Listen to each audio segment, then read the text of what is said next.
Resumen de la Biblia del libro San Lucas. Parte número 3. Preparación del ministerio de Jesús. Capítulo 3, versículo 1 al capítulo 4, versículo 13. Introducción.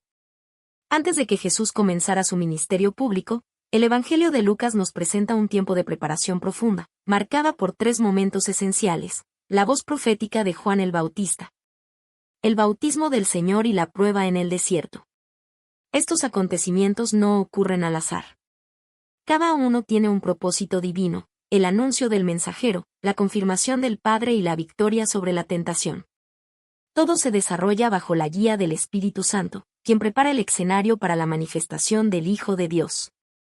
En el silencio del desierto y en las aguas del Jordán, se forja el inicio de una nueva era. Juan proclama un arrepentimiento que limpia el corazón. Jesús, con humildad, se sumerge en las aguas para identificarse con la humanidad, y en el desierto, su obediencia resplandece como luz frente a la oscuridad. Cada detalle de este relato nos invita a reflexionar sobre el poder de la preparación. Antes de toda gran obra, Dios llama, purifica y fortalece. Jesús no evita el proceso, lo abraza. Él muestra que la verdadera autoridad nace de la sumisión a la voluntad del Padre. En estas páginas, el Espíritu Santo actúa, la palabra se cumple y el reino de Dios comienza a revelarse al mundo. El cielo se abre, la voz del Padre declara su amor, y el Hijo amado se dispone a transformar la historia. Acompáñanos en este recorrido espiritual, donde cada paso de Jesús nos enseña que la fidelidad en lo pequeño prepara el alma para lo eterno. Aquí comienza el ministerio que cambiará a la humanidad, un ministerio nacido en la obediencia, sostenido por el Espíritu y coronado por la gloria de Dios. El ministerio de Juan el Bautista. En el desierto, lejos del ruido de los palacios y de las ciudades, surge una voz que clama: «Preparad el camino del Señor, enderezad sus sendas». Así comienza la misión de Juan el Bautista, el profeta anunciado siglos atrás por Isaías. No vino vestido de lujo ni predicó en los templos, sino que su mensaje resonó entre las arenas del Jordán, donde la soledad permitía escuchar la voz de Dios con mayor claridad. Juan, lleno del Espíritu Santo desde el vientre de su madre, fue elegido para ser el heraldo del Mesías, aquel que allana el camino para la venida del Salvador. Su palabra era fuego que purificaba y martillo que quebrantaba los corazones endurecidos. Con voz ardiente, llamaba a todos a volver a Dios.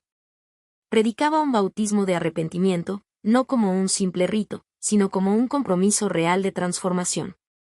El arrepentimiento, decía Juan, debía verse en la vida diaria, en la justicia, en la misericordia y en la honestidad. Las multitudes acudían desde Jerusalén, Judea y las regiones cercanas al Jordán.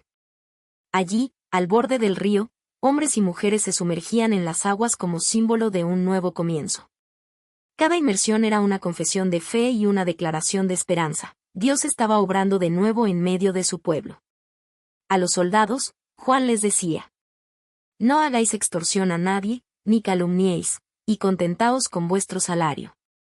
A los publicanos: «No exijáis más de lo que os está ordenado». A todos: «El hacha está puesta a la raíz de los árboles. Todo árbol que no da buen fruto, será cortado y echado al fuego». Su mensaje era de juicio, sí, pero también de misericordia. Juan sabía que el arrepentimiento verdadero abre el corazón a la gracia, y que solo quien reconoce su necesidad puede recibir la salvación. Y mientras bautizaba a muchos en el río Jordán, sus palabras apuntaban más allá de sí mismo. Decía con humildad y reverencia: «Yo a la verdad os bautizo en agua, pero viene uno más poderoso que yo, de quien no soy digno de desatar la correa de sus sandalias. Él os bautizará con el Espíritu Santo y fuego». Juan no buscaba seguidores, sino preparar discípulos para Cristo. No buscaba fama, sino cumplir su propósito, ser la voz que anuncia la luz. En aquel desierto, entre el murmullo del agua y el eco de la fe, los corazones comenzaban a latir con esperanza. Porque la voz del profeta ya había sonado. Y el Mesías estaba a punto de manifestarse al mundo. El bautismo de Jesús y su genealogía. Un día, entre la multitud que se agolpaba junto al Jordán, apareció Jesús. No llegó con pompa ni con anuncio, sino con la humildad del Cordero que se ofrece en silencio. Se acercó a Juan, su pariente y profeta, para ser bautizado. Aquel que no conoció pecado, se mezcló entre los pecadores, mostrando desde el principio la profundidad de su amor y la humildad de su misión. Juan, al verlo, se sorprendió. «Yo necesito ser bautizado por ti, y tú vienes a mí», exclamó. Pero Jesús respondió con calma y determinación. «Deja ahora, porque así conviene que cumplamos toda justicia». Y así, en obediencia perfecta, el Hijo de Dios se sumergió en las aguas del Jordán, no para ser purificado, sino para santificar las aguas mismas. En ese instante, el cielo, que por siglos había parecido en silencio, se abrió. Una luz descendió, y el Espíritu Santo, en forma corporal como paloma, reposó sobre él. Fue un acto de consagración divina, el sello visible de la unción celestial. Y desde lo alto se oyó la voz del Padre, resonando con ternura y poder. «Tú eres mi Hijo amado, en ti tengo complacencia». Allí, ante los ojos del pueblo, se manifestó el misterio de la Trinidad. El Padre que habla desde el cielo. El Hijo que se somete en obediencia. Y el Espíritu que desciende en amor y poder. Tres personas, un solo Dios, unidos en perfecta armonía para cumplir el plan eterno de salvación. Aquel momento marcó el comienzo público del ministerio de Jesús. Ya no era solo el hijo del carpintero, sino el siervo escogido, ungido por el Espíritu para anunciar buenas nuevas a los pobres, sanar a los quebrantados de corazón y proclamar libertad a los cautivos. El Jordán se convirtió en el punto de partida del camino hacia la cruz, donde el amor de Dios alcanzaría su plenitud. Lucas, con mirada cuidadosa, añade después la genealogía del Señor. No se detiene en Abraham, como Mateo, sino que retrocede hasta Adán, el primer hombre. Con ello, nos enseña que Jesús no vino solo por una nación, sino por toda la humanidad. Él es el nuevo Adán, el Hijo del Hombre que restaura lo que el primer Adán perdió. Donde hubo desobediencia, Él trae obediencia. Donde hubo caída, Él ofrece redención. Donde hubo muerte, Él entrega vida eterna. Así, en las aguas del Jordán y en las palabras del cielo, se revela el corazón de Dios. El Hijo amado enviado para reconciliar al mundo con su Creador. Desde este momento, la historia ya no será la misma, porque el Salvador ha sido presentado, y su misión redentora ha comenzado. La tentación en el desierto. Tras el bautismo en el Jordán, donde el cielo se abrió y la voz del Padre proclamó su amor, Jesús no fue llevado a un trono, sino al desierto. El Espíritu Santo mismo lo condujo allí, a un lugar solitario, árido, sin compañía ni sustento, para ser probado. Durante 40 días, el Hijo de Dios ayunó, en silencio, en oración, en comunión con el Padre.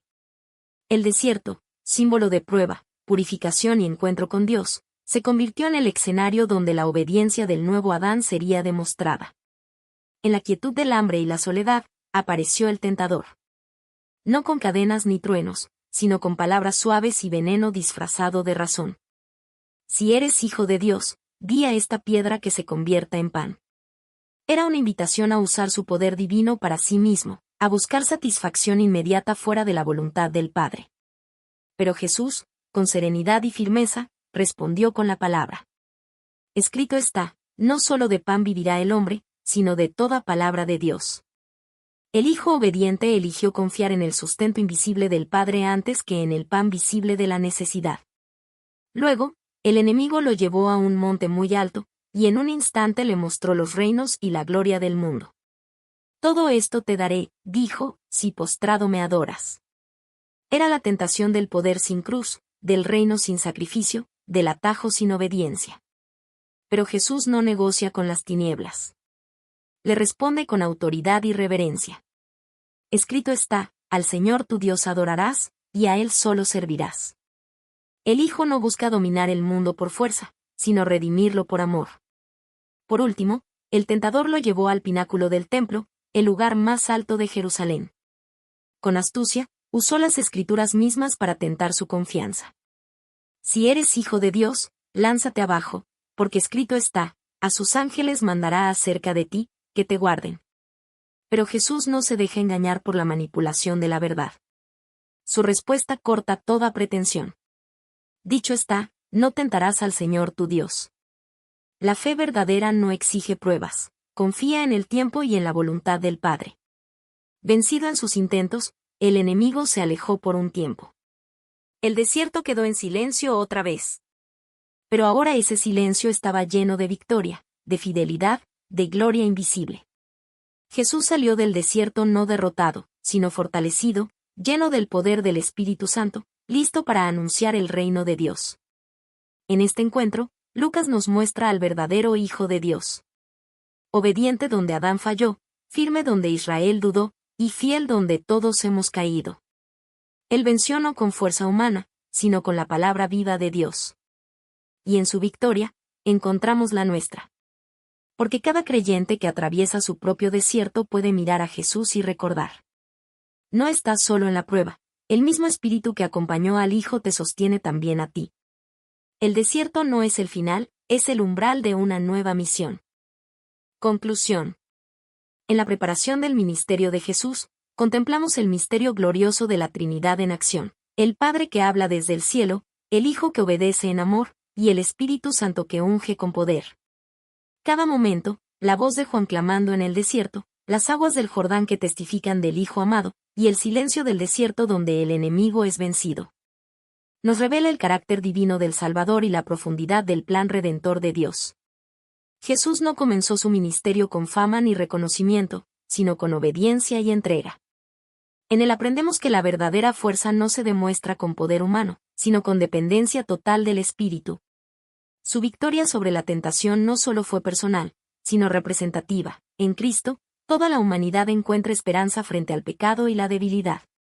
Así, Lucas nos muestra al Jesús plenamente humano y plenamente divino, preparado por el Padre para redimir al mundo.